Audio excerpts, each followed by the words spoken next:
people look after their cars better than they look after their own bodies. As soon as something goes wrong with your car, you're at the garage, you're immediately trying to sort it out. You're spending the money on it, and you might spend like £300–400 on fixing your car, whatever it is. Whereas when something goes wrong in your body, all of a sudden it's too expensive. Like, people don't sort of see that sort of value in looking after your body, but you only get one body. So if I write my car off, I can go pick up another car tomorrow. Do you know what I'm saying? But you get one body, so why not look after it now?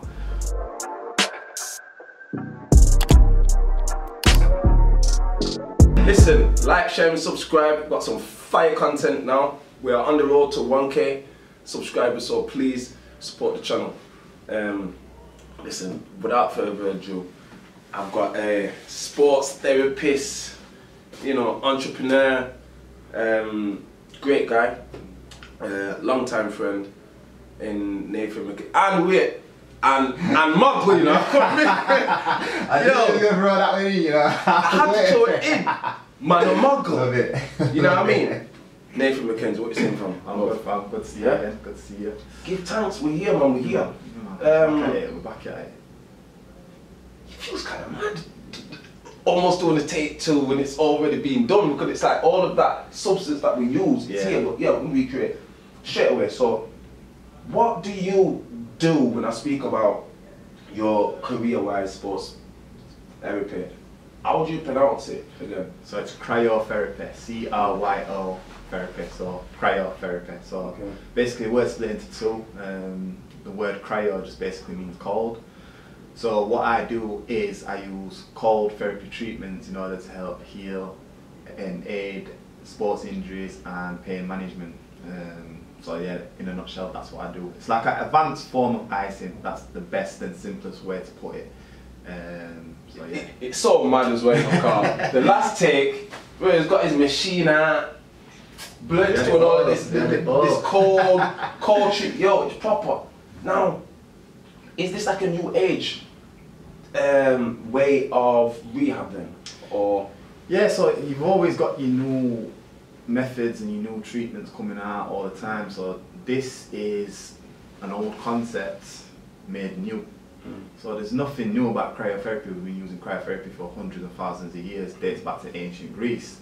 So they were the first, you know, to start putting ice on injuries, getting into ice bath, and then over time it's just got more advanced. You've got your things like cryo cuffs, you've got like the ice chambers and yeah. So you got like your deep freeze, all that. They're all forms of cryotherapy. It's just cold treatments. But now we're here. We've got the cryotherapy chambers. We've got the localized machine, which I've got, and basically what that's doing and what that's using is vaporized liquid nitrogen. So it's like I say, an advanced form of icing. Let's get that. It's mad because there's a guy, I'm not too sure if you heard about him. His name's Wim Hof. Yeah. And you call him the Iceman. Now, I've heard of him. I've heard of him. I have heard of this guy. Like sits in the mountains and that, yeah. He sits in the mountains, in his drawers, just in pools of ice. Yeah. And basically he combines it with like breathing and all of them things there. And apparently it heals him. Yeah. All in all, it's a complete detox. Complete detox as well. But he seems to think it resets the nervous system through, you know. So yeah, so basically it's the kind of same concept and science behind that. Like I said, it's an advanced form of icing. The reason being is because the vaporized liquid nitrogen is so cold, what it does is it stimulates that nervous system to react to it. Okay. So what's happening is when you put the vaporized liquid nitrogen on the skin, because the skin's cooling so rapidly and it's so cold, your body basically thinks it's like experiencing like hypothermia, something like that. So it goes like it like shocks the system. So the body's like, whoa, what's happening? What's going off? I need to do something in order to protect myself, make sure I survive. So that then stimulates your fight or flight system. So once that's then stimulated, that's then releasing all these chemicals, proteins to the area which it thinks is being under attack or being damaged, which then promotes and stimulates that healing process. So it's the same sort of thing what my man's doing. He's getting into that that environment to shock your system to make it go, ooh, reset. And then it's a common thing now as well. There's a lot of people that are taking cold showers in the morning because it has that similar sort of effect. And like I said, with the advanced icing, the way icing works is it's good, but it works at the surface tissues, whereas the cryotherapy, that works at a cellular level. But like I say, it's from stimulating all these bodily responses in the systems, which cause that to be basically the better therapy out of the two. It's crazy how everything's connected. It's crazy how, again, I studied this in college. That whole kind of flight or flight mode, that is the scenario that the body goes into to release those cells or them hormones to actually heal that area. Mad. So would you say that it's a more effective way of, you know, rehab? Because every practitioner will obviously lean towards their field of practice. So I don't expect man to say, yo, it's the best thing out there. But how does it differ? Obviously the icing stuff, is it more effective than your, I don't know, reflexology or your normal deep tissue stuff, sports massage? Is it more effective? The way I see it and the way I say it is every therapy and practitioner has its place. So what might be good for one might not be good for others. So it all entirely depends on the injury, how that injury occurred, and all them things. That this is where like your assessment, your diagnosis becomes really important. And one of the things that I love about working at our place is the fact that we've got so many practitioners in one building. So every client that comes through that door, we ensure that they get the best treatment. And it's like they might be with me for 1 week, and then they might be for once they finish the course of the treatment with me, then we send them to the next guy, and ensuring that when they come out, they're better than what they walked in. It's kind of a more holistic approach. So it's not saying that we're the ones who are going to fix you for this or for everything. It's just a case of we specialise in this, they can help you with that. And that's how you kind of... so like I said, everything has its place. One of the good thing about mine, because it's icing, you can do it immediately. So there's like different stages of injury. You've got the acute phase and then the chronic phase. So in the acute phase, that's like immediately as soon as it's happened. When there's certain practitioners that can't touch it until the swelling's gone. So it's like you might have your injury, and then you might not be able to see it a week or 3 weeks later until the swelling. It's at that next stage. Whereas with me, because mine's like icing, as soon as they've got an injury, they can come straight in and to get some treatment and get something before they then see that next practitioner. You know what I'm saying? So that's one of the things where I have an advantage, because I can get people in immediately. But then as well, because I'm sports therapy trained, I've got all of that knowledge as well, which are then combined with the cryotherapy. So it's not just like you come into me to just get the icing. I'm looking at, you know, why that injury might have occurred, what's wrong, and then we're doing, you know, some soft tissue hands-on treatment, trying to get that maximum benefit and the maximum effect from that treatment before you get sent on your way.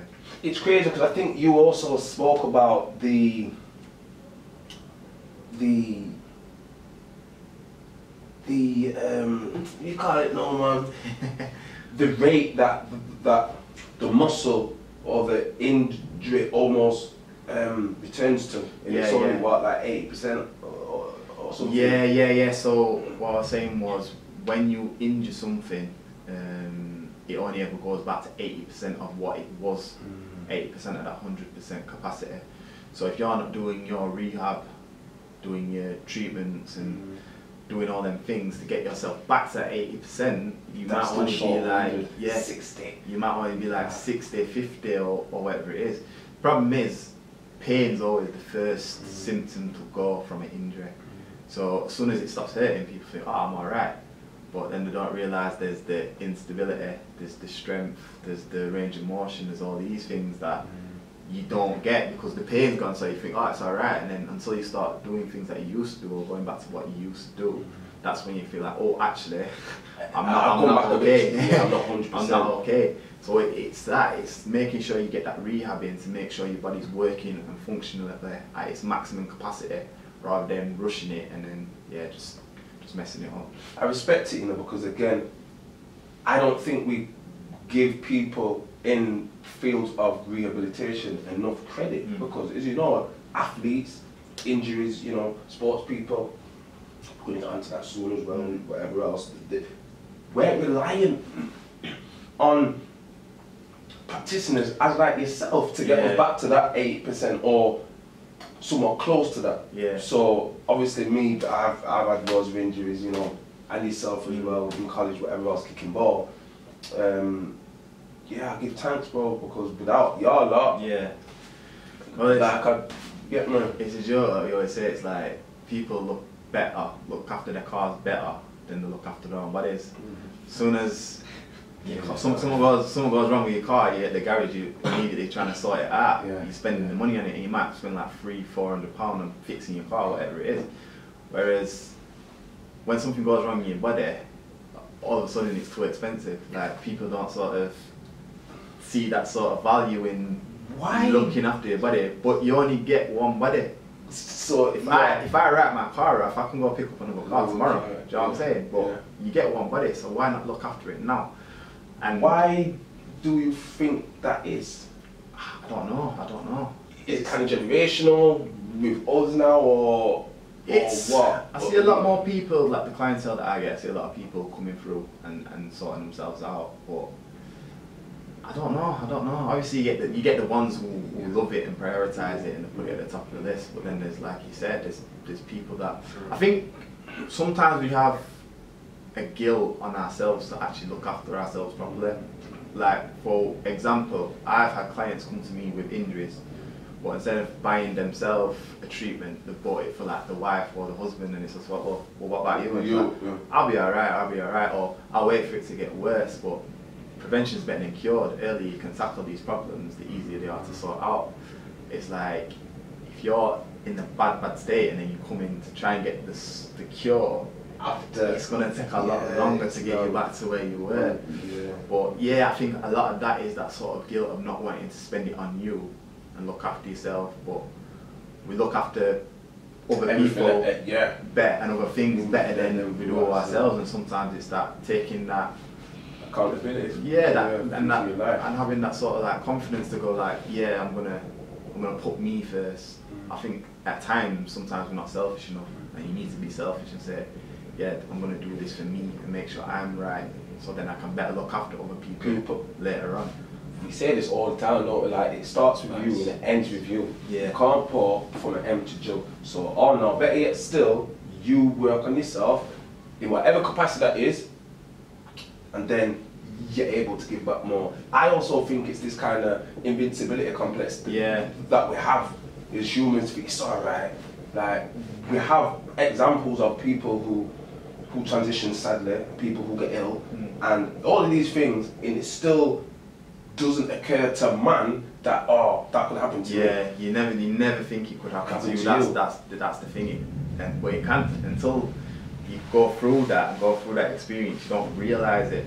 And the problem with like our age is we don't know what it's like to be old and immobile and not be able to use our body's function it as it should, because we're still young, healthy. Our body heals naturally on its own. Whereas an older person, they're like, you need to look after yourself. You don't want to be in this state, but we still don't listen to that advice. It's just something where we go, I'll be alright. It's never going to happen to me. I'm good. And then until them problems start to occur, that's when we think, right, now I need to get it sorted. Like for me, I've always been into sport. I've always been doing them things. So I'm like naturally geared towards that, if that makes sense. After football, especially in college, them days, playing at least 4 times a week. High competition. It's college football, it's a good standard.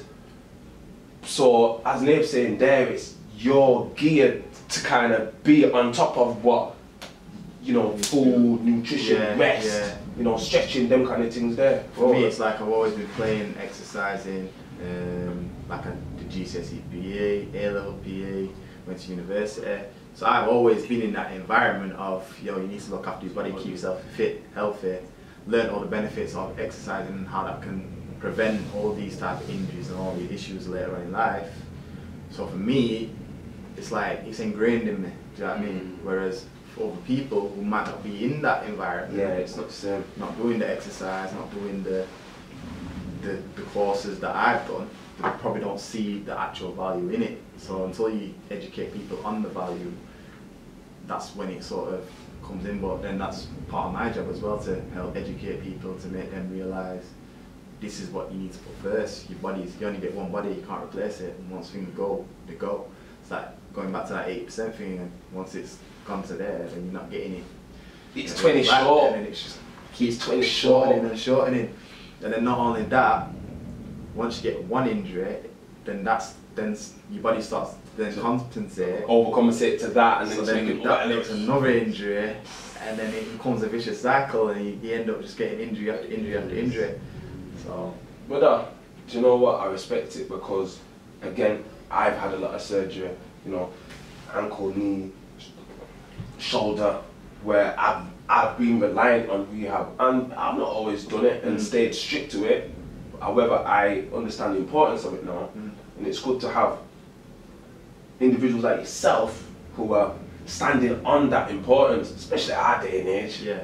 Age is not a thing, as you said, but as you get older and you realise, oh, I'm a bit cranky, I can't sprint like the same as I can't. Oh, I pulled that, but over there I was in massage. This Thai place, oh my gosh, oh my gosh, the elbows felt like swords down. So, I'm thinking, you know what I was thinking, and I was like, no. But it put so much emphasis on how much I was needing that. So I'm telling myself I do that every fortnight if I can, or at least once a month. Do you know what I mean? But speaking on, obviously, dropped into university then briefly. Speaking on that, like obviously I've always known man in college sport, like the man them, the squad, do you know what I mean? Obviously, it's training. Come on, man and muscle and them things there. So well-being's always been, as you said, it's been always been geared for that. But what actually made you want to study that specific field in university? Well, right, I just knew from young I wanted to work in sport, but I never knew what it was. So it just kind of went from there. So I feel like I just wanted to be something sporty. So my original idea to go to uni was to be a physio. But then I remember in a careers lesson I was talking to a careers teacher, and it was just like, at that time, being a physio is a difficult job to get into. It's very competitive, and my mum, she's a nurse, she works for the NHS. So she was telling me the same things, you know, it's hard, it's competitive, like, you know, so I had this sort of like mindset in my head. So in my careers lesson, my careers teacher was like, oh, well, you know what, I think you'd be a good PE teacher. Obviously, you're very sporty, this, you that, you've got that background, and you get 6-week holidays, so I was just like, well, bet. You know what I mean? So I was like, well, why not? Yeah, so I went to uni thinking that, you know, well, I decided to do sports science because I thought with sports science, I've got a broader field that I can sort of go into. So when I got there, my intention was to be a teacher. And then we had like a careers day where people would come in who've done the course and what they went and gone on to. And then we had this guy called Paul Butler who come in. So I think at the time he was coaching Doncaster Rovers first team. Okay. So he was one of the first team coaches at Doncaster Rovers, and he explained the story of how he got there, how he went to do this, blah blah blah blah blah.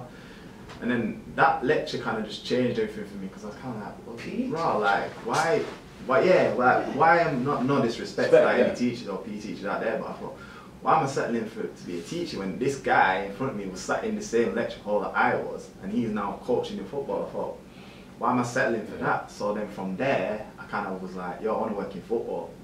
So I was just like, football, like, jumping on all these different experiences. So I did an internship at Berry. Big. They ended up working for Sheffield Wednesday Community Programme, still there now, but I'm doing the academy development squads. So like, it just gave me a new mindset of like, yo, this is what I need to do if I want to get it, I can go get it, and this is how I do it. I just need to follow what this guy did. So I was just doing that, like looking for all these experiences. So then I was like, I'm going to be a football coach. But then I started leaning towards more the sports science side, so I'm like, oh, I'm going to be a sports scientist in football. And then it literally came at the end of my year, so I was going to carry on thinking, yeah, I'm going to try and work my way up in the football world. And then my dad then presented the opportunity of, oh, let's go and start this business. Maybe it's interesting now. So then I was kind of like, nah, I want to do this. I'm doing my football team now, I'm good. But anyway, it came back up. Obviously, it was like the best decision that I made, but it came back up and we ended up going this way. So then from there, obviously doing my sports science, I went, did my sports massage training. And then I kind of went full circle and went back to the therapy. So I wanted to be the therapist, and then I chose all these other paths, and then I've come back to the therapist. And you're now more equipped though, on the way, because of your expertise in that field, and you've done that training and you've had some experience with the first teams, whatever else. It's come back full circle, and you're more prepared now for what you initially wanted. So I feel like, the way I'm kind of happy with the way I did it, and I didn't just go straight down that therapy route because of what I learned. Like I learned the sort of coaching side of it and the sports science side of it, and now I'm combining all these skills together to then get the best treatment for my client.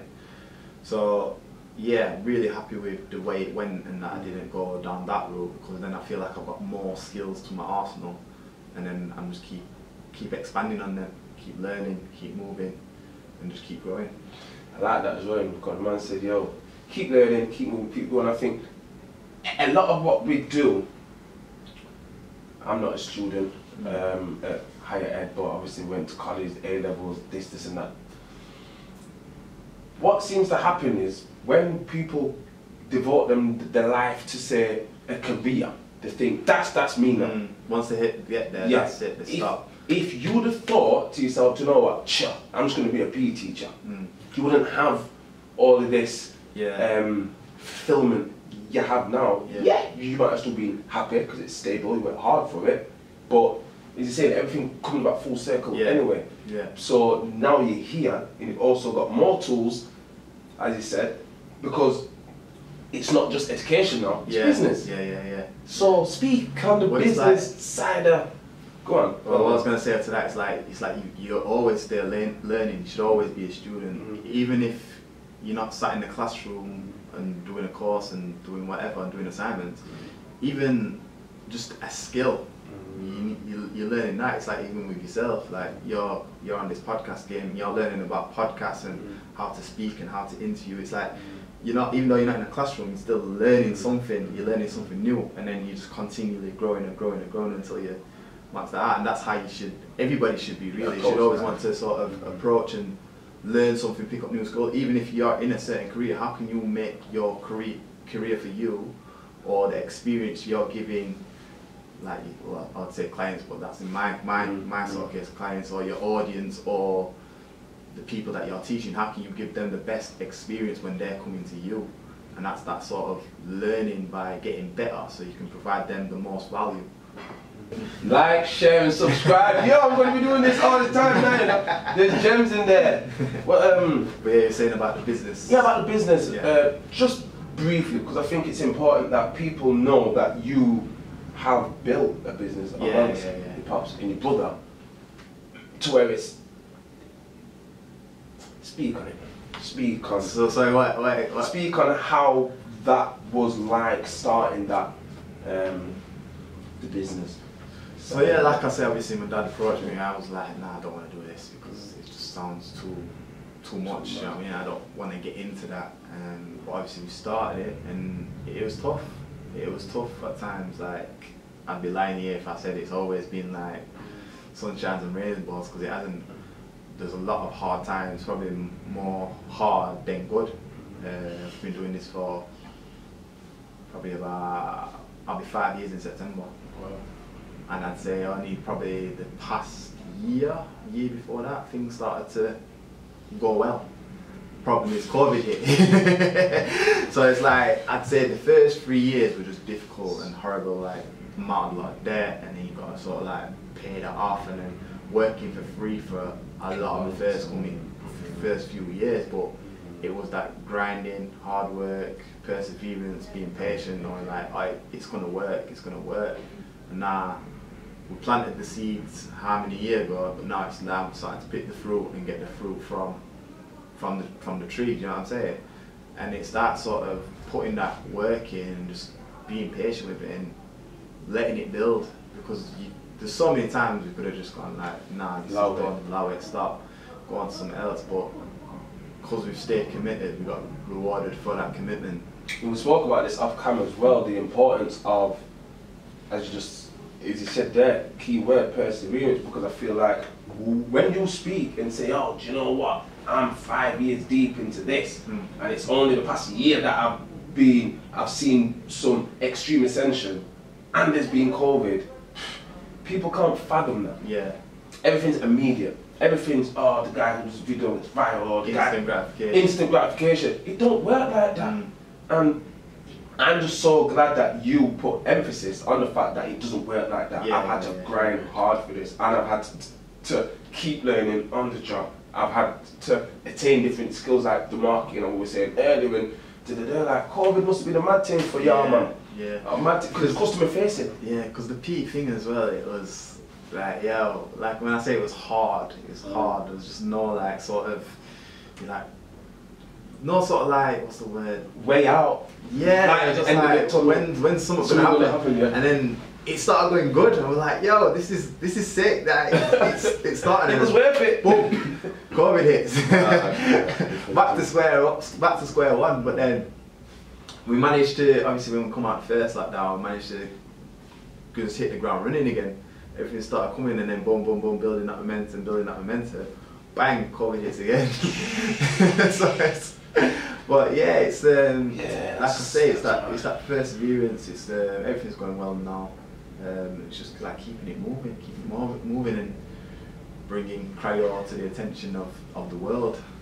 I love that. World takeover. World takeover. World takeover. We're here now. We're here now.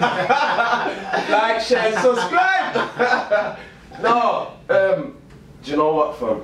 I respect it, because I know how customer focused you are. I know how much you stand on trying to give people a holistic service. It's not just about the actual the cryo itself, it's about the service, it's about how inclusive it is, it's about how many other people amongst yourself can help to tailor treatment for your client. That there, fam, I respect it, because a lot of people on the rehab bench, in and out, who's next? You know, who's next? Do you know what I mean? For that, commendable. And you just said, world takeover, basically. What contributions do you want to make to the health sector? I want people to sort of like better look after themselves, and then, you know, show them that there's a better way of living. Your body's trying to tell you something, you've got to listen to it, and then make an action on that before it's too late. And we just want to be able to make people live a better lifestyle, because it's not about, you know, being big and fancy and flashy and driving the nicest cars and living in the nicest houses and all that kind of stuff. It's sometimes people just want to be able to walk. You know what I'm saying? Like, just want to be able to get out of bed, and that's the thing. Like, when your body's good, you don't really think about these things. When your body's working and functioning fine, you don't cross your mind. But there's people in the world that can't hold kettles because they've got severe disorders in the wrist that they can't grip. Like, I've had people come to me with like carpal tunnel, and they're saying that the hands are so bad they can't grip things, and it's just being able to like hold a kettle or a cup of tea, they can't do that. And it's just these little basic things like that. So I want to be able to, people with these injuries and these conditions and these problems, I want to be able to help them live a better lifestyle and have a better quality of living, rather than having to wake up in pain every day, or, you know, not being able to go on a walk with the husband or wife because their knees hurt too much, you know what I'm saying? So that's kind of where I want to take it. But whilst expanding as well. Yeah. So in terms of me and my business, I want to get to a point where obviously I've got the localized machine. It's my dream or goals, you know, get one of the big chambers that you can stand in. That's the next step, that's the goal, that's what we're heading towards, and then eventually get out and be another big one. And then if possible, you know, set up more clinics throughout the UK. From there, go around the world. Who knows, innit? But you gotta dream big. Well, take over, you know, dog. You gotta dream big. You gotta dream big. So it's like, let's say, I remember I went to a conference, Eric Thomas conference. So wait. We spoke off camp about ET. Yeah. Now you're saying that you went in the flesh. I went in the flesh. What's up? My dog ET. Show me, bro. Yo, next time. There'll be another time. There will be another time. There will 100% be another time. But Tiffany Montgomery, she was speaking on there, and she went, "Yo, what I want y'all to do now, I want you to write the biggest dream, biggest goal that you can write it down." So everyone obviously wrote theirs down, whatever it was. And I said, alright, what I want you to do now is cross that out, because chances are that was probably too small. Oh God, I'm right again. And then write again and go even bigger than that. Wow. So what's bigger than what you just wrote? Wow. So it's like, you've got to dream big in order to get to where you are. Because you've got to, it's like say if you aim for the moon, you might reach the stars, you know what I mean? You've got to have these ideas, these goals, these processes in your head of where you want to be, and then just go for it and work on it every day and just keep patient, and before you know it, you'll start to get that reward. But it's all about that delayed gratification. If you want it now, which I wanted it yesterday, to be fair. In a world, in a world and society that we're living today, everything's just so easily accessible. That's how we think life should be, but it's not. It's not. Process. Yeah. It's just a process. The longer you wait, the better it is. It's mad because I love how you spoke again, just on having that dream, but crossing that out and going for something huge that is somewhat unattainable. Yeah. To what most people would see or get in life, because everything is that instant gratification. How you said that delayed gratification. It's like, do the work now. It might not ever come true. Let's just be honest. It might not, but the work's there. Yeah. The perseverance is there. You get me? I mean, so if you get halfway is good enough. Halfway is better than not starting at all. And then even like say if it doesn't work and it doesn't work out and it just all completely fails, at least you can say I tried. I tried it. Yeah. Whereas if you sit there 50 years later, like, you know what, I wish I did that. Like I was saying that the other day watching the Olympics. I was like, I know. And that Jamaica knows. Oman, Jamaican Oman, still. You know what I mean? Like my dad got me into doing gymnastics when I was like 4 or 5, young, but I didn't enjoy it. And I was looking at these gymnasts doing all these sick things, and I'm like, bro, I did like. I did shit. I should have kept that up. You know what I'm saying? So it's like you never know when. You get these opportunities and where it's going to take you. So, however, though, I must say that I don't think that was for you. Not almost saying that it was unattainable, or you couldn't have done that, or you wouldn't have been fulfilled in that. I just think that because you spoke about everything coming back full circle, all of those missed opportunities or opportunities that you didn't take have brought you to the place that you are here. Yeah, that's true. Now, that's true. To serve from this place. Yeah. You get me? Yeah, but as Nate, what makes me laugh? It still hurts you though. It don't even hurt me. It hurts me. It's something like where could I have gone? If I did that, or if I jumped more into it and did more things. But the joke thing is, the way I train now, I'm doing this gymnastics, so that's what it's kind of it's making me go, yo, if I did that, I'd be sick now. I'd be sick. I'd be doing the maddest moves. I'd be doing the maddest moves. But it's like starting again, and then so it's just one of them. Like you never know where an opportunity is gonna take you. So it's like you gotta do things, try it, and then be like, oh, at least I tried. It didn't work out, but at least I tried. If you don't try in the first place, you're always gonna be wondering what happened. So, do you know what? First and foremost, where can we find you? So you can find us at Kinetics Clinics in Ecclesfield, so 46 Stocks Hill, S35 9YT. So that's the whole address there. Okay.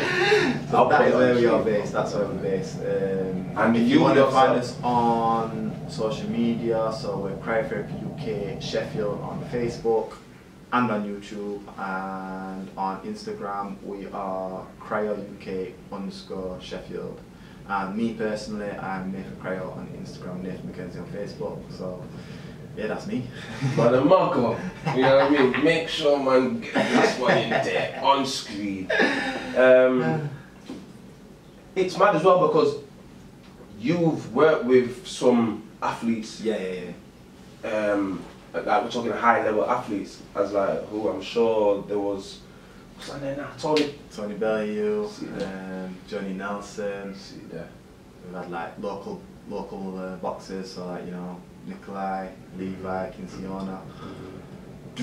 Who else? I've just worked with Liam Williams, another boxer. Yeah, Lee Stone, he was a world champion jet skier. So that was mad. That was mad.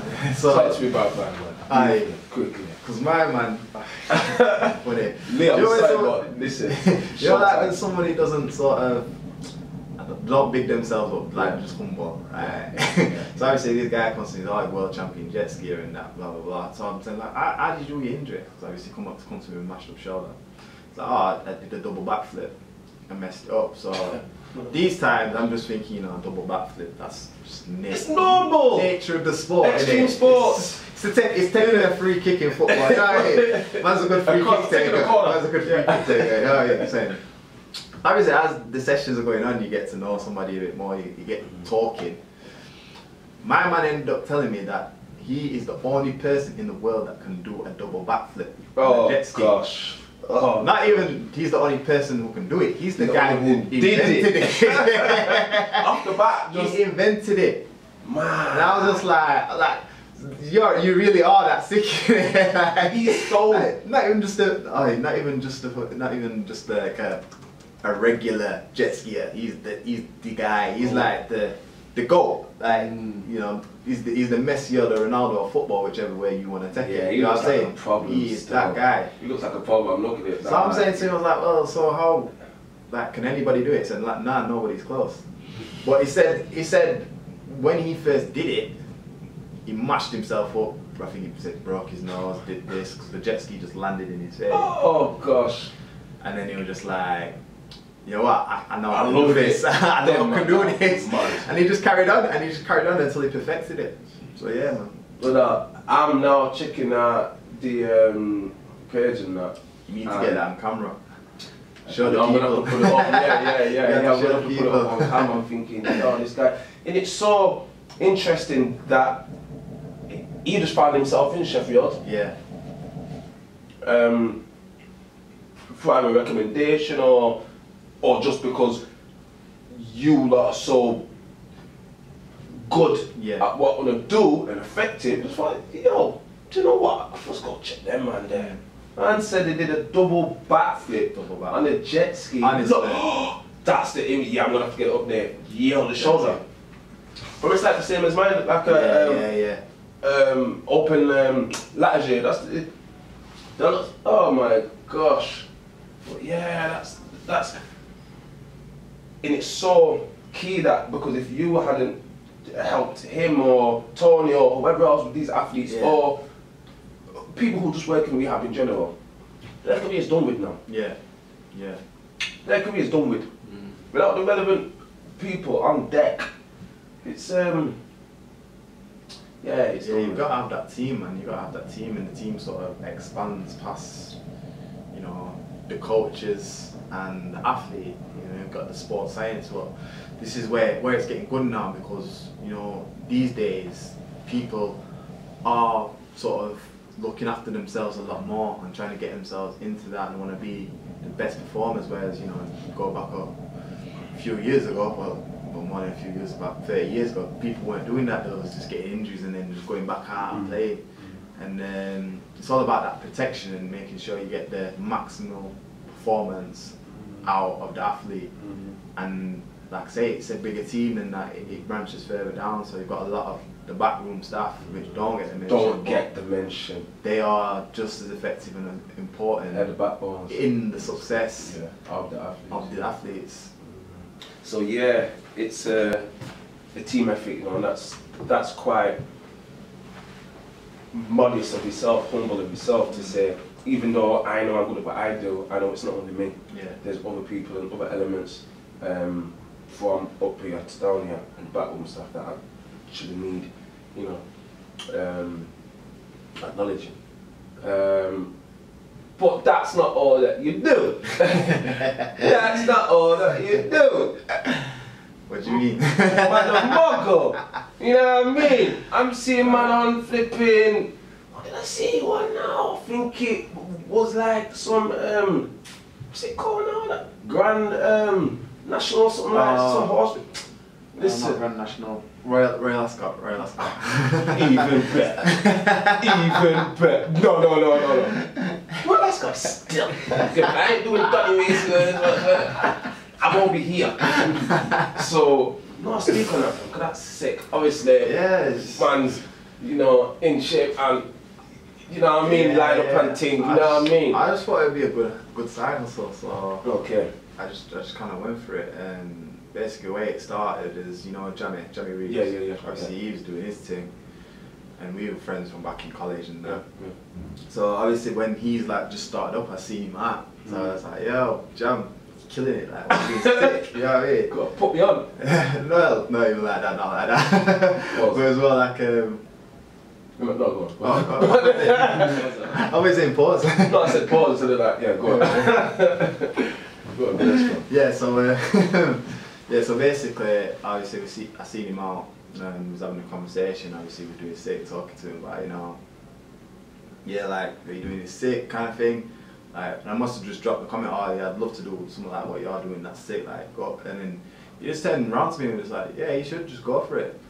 But I kind of like, didn't think anything of it, just thought, alright man, we're just saying it, just be nice kind of thing. So you too kind of thing. So I see him again, and obviously these times he's doing even better, he's on bigger things, blah blah blah. So we had that same conversation come up, and then I must have dropped it, say, oh yeah, what you're doing is sick, love to do something. And he said, he was like, bro, you should just go for it. I was like, nah, because I was like, I haven't got the height, I've got the birthmark, which obviously you can't see the birthmark now because the beard's growing out.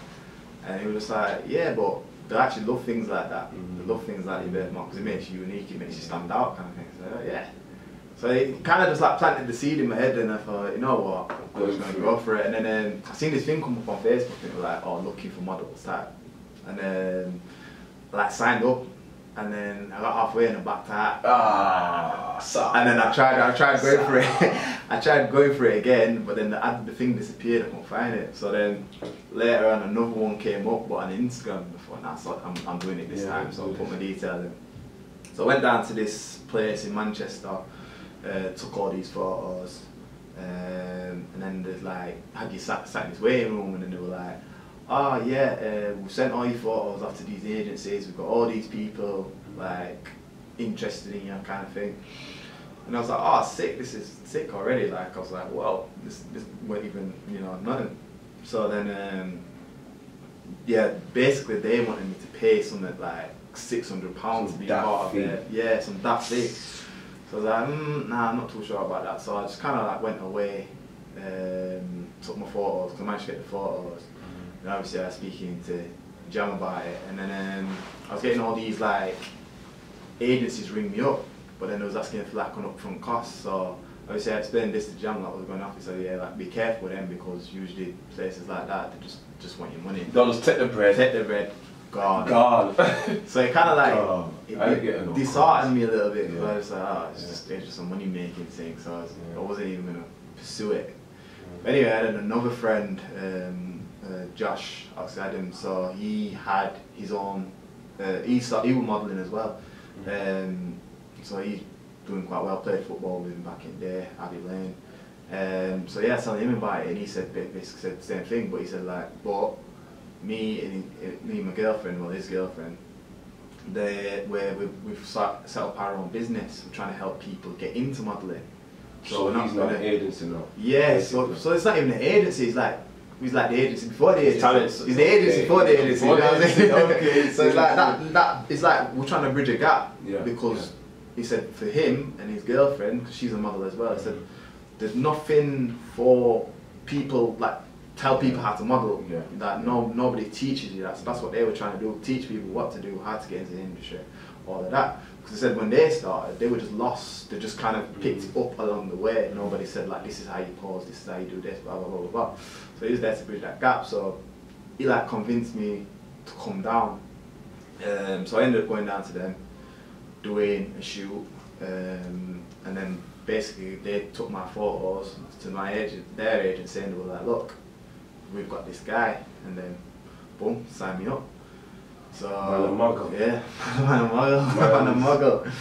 So was out here with from there I was doing like a lot of extra work. So I went and had a meeting, and they were like, we want to see how you do, like we want to see what you like, whether you get you comfortable on camera and see if you're committed to this modelling thing. So I was doing like all Hollyoaks, Emmerdale, so like bit of extra work. But it was getting to that point where I was just doing so much extra work and I felt like I wasn't getting nothing. It's long hours as well. Yeah, and the thing is, being on set, it's long hours from. I mean, it sounds good like I've been in Hollyoaks and that, but when you're an extra, the thing is, it's like you just in the back. And it's like you can't really. I don't want to. He's trying to be the main man. I'm trying to be. I'm trying to be that guy. I'm that guy. When did the guy back here? I'm that guy. Doorman. We're doorman. But it's one of them. It's like you can't use extra work and be like, I've been an extra because there's nothing for your portfolio. It's like it's good to do it to the experience and. But I can't be like, oh yeah, I was an extra in this, and people go, oh yeah, we'll take it. I'll get more extra work, but it's like, you know what I'm saying? It weren't progressing me, so I was thinking like, maybe it's time to just call it, and then, boom, from there when I thought, yeah, I'm gonna do that, I ended up getting a job for Adidas. I seen that. Cold. And then, cold, I look at it, that was wrong. And then I ended up getting one for Foot Locker, so I was just like, yo, like, this is somewhere, this is going somewhere now. So that kind of built the momentum, so kept going with it. And then it got to a point where I weren't getting the work how I wanted. And then again I thought, shall I just call it? Call it. But then last November, a job came through for this. I had to do like a self-tape, and it was for a menswear line called Mainline. Serious. So I didn't actually get the job, but my video was that good that I put forward. My agent said, yeah, we loved your video, we've been sending it to everybody saying that this is how your video should be and you need to replicate it. And then they were like, yeah, but now we want to represent you as a model full-time, represent you modelling full-time. So since then I was just getting like, I'm at the barbershop every Thursday, Friday now. It hits you. I was literally having, I swear, I ended up having a trim like after 4 days. This is what I was saying, after saying, you never know. Yeah, because I got you know what I mean? Yo! I had a job one day and then a couple of days later I said, oh yeah, we've got another one, but then you've got to get another trim. I was like trimming, like constantly trimming. So then this has been like the obviously job come through for like the Royal Ascot, did a Stagecoach, VK drinks, so it's getting there, isn't it? It's growing. It's like a nice little thing to go along with what I'm doing, because they both fit hand in hand, because obviously I get the jobs, I can control my own diary. That's one of the beautiful things about being self-employed. I can control my diary, control my work, so I can be like, yeah, I'll take that, or I can fit this in, move clients here, there, and everywhere, so that's good. Man a muggle. Like, share and subscribe. Man a muggle. That's big. Especially when you speak about being self-employed and being able to control your own diary. That's powerful, but and it's not against anybody who has to work 9 to 5. Yeah. I've got a part-time job as well. I've done my 9 to 5. P's got a crazy story which we'll expand on that as well. But it's one of them. It's like if you get blessed with the opportunity to do it, you should go for it, because it's like your life's in your hands. Then like you dictate what you do. Whereas you're not putting that onus in someone else's hand. It's like you're your own boss. And what other qualities do you or have you kind of learned on the way then to being that guy? Because obviously it's not easy. Obviously it takes a lot of discipline, you know, through uni and through college to get those grades, to meet that bar. Then once that bar's been reached, boom, I've got to do all this training. Then I still have to manage my time. Yeah. Then I still want to live freely enough to kind of, you know, still go out, make a couple, X, Y, Z. So what things do you lean towards to kind of stay grounded within the midst of all of that madness what's going on? Because obviously it's not easy, is it? Now I said the time for me is like you've got to be disciplined. Got to be disciplined. You got to sacrifice. You can't have both. It is one of the things, you can't have your cake and eat it. Like you've literally got to put everything to the side, no distractions, and just zone in and focus. And then that's what's going to get you to that point. It's like you can sort of live a lifestyle for a moment, or you can live it forever. Like if you put everything to the side, that's when it's going to be a sustainable lifestyle and what you want. But if you just keep doing it here, there and everywhere, it's not going to last. If you want that lasting effect, you've got to put the work in, keep grinding, stay patient. Yeah, just keep at it, and then it will come. He's always smiling over there. He's always smiling. Go on, fam, go through. Happy. But yeah, how are you, man? I'm good, man. I'm good. Yeah. Good. I remember we were speaking before behind camera, but I was asking what kind of books have you been reading lately? What have you been lately? So lately, I've just finished a book called Traction and Limitless. There were two good ones. Limitless is all about the training of the brain and how you have so much mental capacity, and you've got to use it effectively and properly. Typing that book in. Yeah, Jim Quick, Limitless.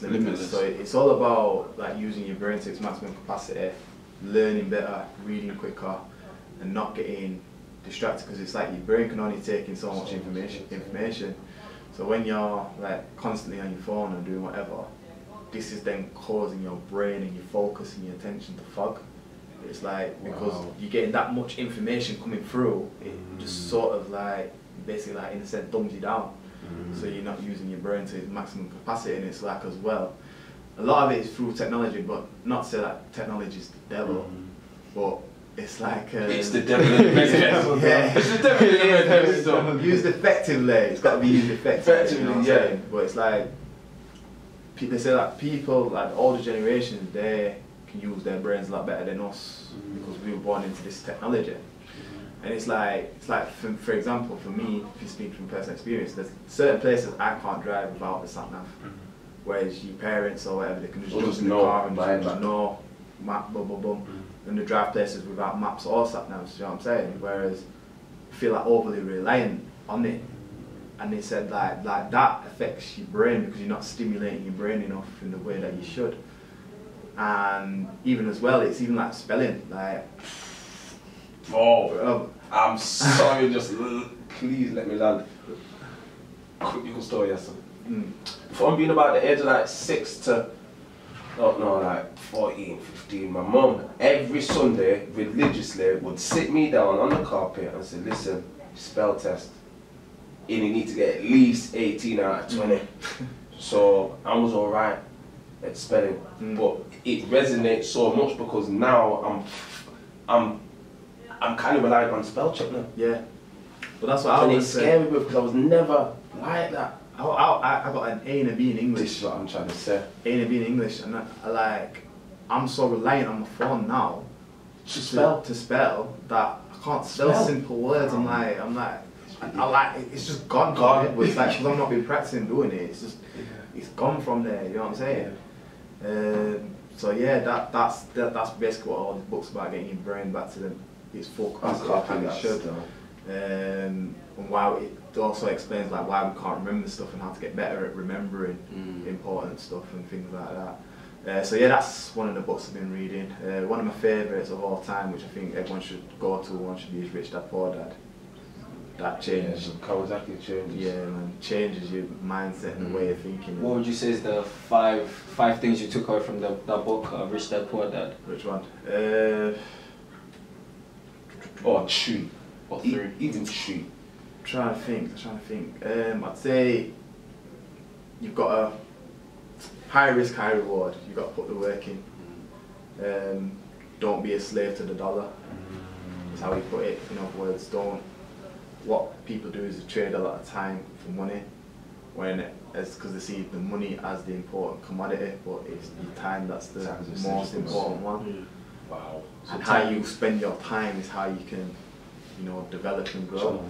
And then using money to work for you, and make more money using money, and not working for the money. Make money work for you, and trying to get however much money, invest in that, putting in something, where it's course, equipment, and then boom, expanding that and bringing more money in through that.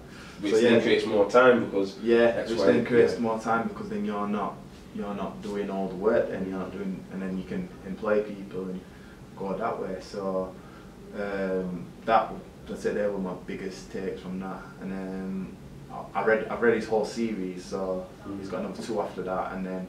So for me, it's sort of like transitioning from being self-employed to running a business, which is what the other book Traction's about. It's to explain like how to own a system rather than owning a job. Owning a job. Yeah. Because in essence, it is actually a job, even though it's not for yourself, because we're at the service of others, but it's not a system yet. It's just a venture for now. Yeah. Wow, that's powerful. So develop that system. What's that called? Traction? Traction, yeah. Yeah, I might have to use the laptop more time. E-Myth as well. E-Myth's another good one. I'd say read E-Myth before Traction, because E-Myth's like a simplified version of Traction. Traction goes into a little bit more depth. Okay, same author? No. Okay. I can't remember the authors. I find it really weird. And it's interesting how I will speak about education and you speak about your phone. P is an advocate for just education. He loves being able to acquire knowledge and regurgitate that back out. To serve. Do you know what I mean? I'm more concerned about the things we do actually consume, because I don't think everything's that bad. I just think it's what it is. Now I can spend, brother, it was only what today. I looked on my phone, iPhone, it'll come up. Screen time was 8 hours, up 22%. That's good. 8 hours more screen time per day. It worked out over the week, and I was like, this is ridiculous. And most of it is YouTube done. I'm going to be honest. But to say, imagine what you can do with an extra 8 hours of your time dedicated to something that's actually going to benefit you. Do you get what I'm saying? Like when you think about it like that, you just think, wow, like we're saying, time is the most valuable thing on this earth. It's nothing obtainable. Do you get what I'm saying? So imagine those 8 hours. If you could put that into something else, you could channel that. Do you get what I'm saying? How did you? Go on. It's like what I say. It's like you are what you eat, and it's not just about food. You know what I mean? Love that. It's what you consume, and not just consume food wise. It's what you're watching. It's what you're reading. You become what you learn about. So like how you're saying, putting that 8 hours into. If I put that 8 hours into, I don't know, jiu-jitsu. Kicking man's jaw side off. Exactly. These men are kicking man's jaws off for no reason. It's not like they walked up there and they were doing it. They've been putting in the hours of work. So you got to look at the environment and the negativity and what are you consuming that's negative. You know what I'm saying? It's like that can mess you up as well. So it's like you need to consume the productive, positive stuff, and then that's what's going to keep you going forward. It's like all this COVID talk. There's a lot of people talking about COVID, blah blah blah, and then I'm hearing all these conspiracies and this, that, and this, and it's just like, yo, like, even if all this conspiracy stuff is true, what difference is it gonna make? Like, what are you gonna do about it? So why are you consuming and watching these 3-hour videos about this person or that person is doing what? when you can't do anything, all you're gonna do is watch it, stress yourself out, and then just be like paranoid. Yeah. So it's just like, increased paranoia. It could be real, it could be, but there's a chance that it could not be as well. Yeah. So it's like, why are you focusing on that energy when you could focus that energy on something positive and not stress yourself out? Because all it's doing is causing stress. So you might as well, instead of watching 2 hours of that, watch a movie, innit? Watch some Kevin Hart. Watch some Kevin Hart. Well, it's true, because laughing is good for the mind anyway. Yeah, you know, you know what I'm saying? Dopamine, serotonin hits and all them things there. Put it into something positive. Like, switch the news off, man. Like, why? Like, we know COVID cases are going up and people are dying. Are they? Again? Are they? Are they? It's like, what's happening? But then it's like, if it's 10,000 or 15,000, it's like, what difference does it make? You knowing that? I don't watch the news. Just I don't watch no news. Take care of your mental as well. 100%. And, you know, take care of that, and then you'll just feel much better for it. But like we were saying off screen about with young mental health with young people and things like that, we kind of not figured out, but we kind of figured out why that is, and we're talking about emotional intelligence. Like, that's one thing they never teach in school, and the difference that would make in a person's life. You get what I'm saying? If imagine from high school they taught you how to be emotionally intelligent, to understand certain things. He's probably annoyed because of this and this, I shouldn't take it personally. It would like avoid a lot of problems. Even going back to why people don't pay much attention to their body, whereas if something would happen to their car, straight away spend money, but when it comes to themselves, I feel like again that's because of emotional intelligence. Yeah. We are not emotionally tuned with ourselves, if that makes sense. Yeah. But what I was gonna ask you is in regards to your field, if there's any young person wanting to again take the same route that you did, what advice would you give him? Well, I feel like everybody should follow the passion. You gotta find out what it is that you love, and do it. Because at the end of the day, you spend the majority of your life at work, so you gotta do something that's gonna make you happy. Right. Got to do something that's gonna make you happy. Otherwise, you're just gonna be in a job that you're just gonna be hating. That would be the first thing. And while you're young, you've got so much time, like so much time.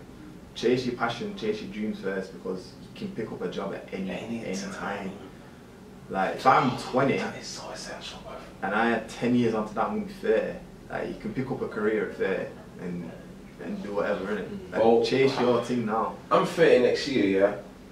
I just have to put it out there. I'm 30 next year, and the reason why that resonates so much is because for so long I've been chasing other things as if I'm going to run out of time. Yeah. Whereas now I understand that I've got time. Yeah. And I'm still only 29 till 30. Yeah. Whereas there's young people who are 16 to 20, of course, it's like societal pressures, that think they need their life figured out. At 21, 21, 25, even 30, but I remember when I was you know them things there. I remember when I was like young, like primary school days, I thought I'd be like married, job, kids, of course. at 21, life made up, done. Now I'm like, I feel like when at 25 I was still too young for a kid. Like, I'm just not. You know what I'm saying? It's like so key. You've got time. It's not set up. You've got time. Oh gosh, yeah. But sorry, G. It's just. Yes, time. That'd be a big one. Following your passion. You've got time, and I had one more, but it's gone. What would you say to? In fact, it's pretty much the same question to like a younger self of you though, or like another young person coming up. Again, it's pretty much the same question, isn't it? Time, etc. In terms of your passion. I'd say keep whatever you do and whatever you stick at, even if you're not good at it immediately, whatever you stick at, you'll get good eventually. Like, I didn't realise this. I thought you feel like you're born an expert, but you're not. You learn to become an expert. Do you know what I'm saying? And it's about, like, say, putting in that work and putting in that time. I feel like a lot of the times I thought I wasn't good enough, or I couldn't do this, or I wasn't X, Y, and Z. But realising if you find a way how to get better at it, then you'll start to see the benefits. I love how trying to keep working through it and trying to, you know, get yourself to that level, get yourself to that expert level. I love how you spoke about this last time, which sadly we spoke. It's not this so. The analogy what you used was it starts with a press up a day. Yeah. I love that. Yeah. Because obviously you're saying you start with 1, and then you get 2, and then you might get 5, and then 10, and then from there you just keep building it up, and that's what it's about. It's like, yeah, like I said, the press up a day. You can't get good at press ups without doing press ups. You've got to do it. You got to be in that arena to then be able to replicate that. You know what I'm saying? And then as well, another thing I'd say is, which goes back to your question as well about what I'd say is look at your environment. You are a product of your environment, and you become the people that you hang out with. So if you're around 5 people that are up to badness, chances are you're going to be up to badness. Yeah. If you're with 5 people that play football, chances are you're going to be a baller. Do you know what I'm saying? And it's the same with everything. It's like one of my lecturers was saying this at uni. It's like you're not just something by a label. You become that. You know what I'm saying? So he was saying like you can literally walk into any lecture theatre, just look at the people who are sat in there, and you know what subject it is. So like I said, he could come in here and say, sports students, why? Everyone's wearing trackies, everyone's carrying water bottles, everyone's, do you know what I'm saying? Whereas going to like art and design, you've got people like wearing like funky clothes, and you've got funky style of fashion, all these, and it's like that. It's like you can walk into a boxing gym, and there's like a certain type of way people carry themselves because the boxers, and then that boxing gym is different from like a MMA gym or a Muay Thai gym. It's like whatever your kind of circle is, that's what you then become. And it's like that. You need to, if you want to get what that is. If you want to get to that point, you want to be successful. Like hang around with more successful people. Hang around people that are in that circle and know what they're doing. And then before you know it, you start to spill off each other, feed into each other, and then you just grow together. So that would be my advice. See, listening to you speak, I get the sense you've got like a growth mindset where you know, cool, I might not be good at this now, but with more practice I can get there. Like, how did you develop that mindset? Like, how did you get to be at this age? So it was like I said about the consumption, just through reading, listening to podcasts, listening to people and following people who I inspired to be, what I want to be like, and listening to their words, and then it just gets ingrained in you, and then that's how you start to live that lifestyle. Like, at the end of the day, like there was a lot of stuff that I was doing where I wasn't hitting the goals that I wanted to reach, so then I had to sort of have a look at the things I was doing and seeing, is that really going to help me get to that place where I want to be? Well, the way I look at it is like me, I used to love playing games, like PlayStation, that was my thing, still is, but I can't keep doing that, you know what I mean? I used to come home every day, watch Friends. I've watched all 10 seasons of Friends, I don't know how many times, but I used to come down, word for word, I'd come home, put it out, watch it, laugh at the same jokes. Wrestling, that was another one, like watching that 3-4 hours a week, watching Raw and SmackDown, and then I was just doing all these things on there, and I was just like how often am I going to do the same thing over and over again? And I'm not getting nothing out of it, so I needed to change up my patterns and what I do. So then that's when I started, you know, rather than watching 2-3 hours of wrestling, reading a book in 2-3 hours, and then I'm like listening to podcasts. But what makes me laugh is like people say, "Oh, you're really good at reading. You're a quick reader." I am slow at reading. I'm so slow as hell. All my family think I'm a quick reader. I'm not.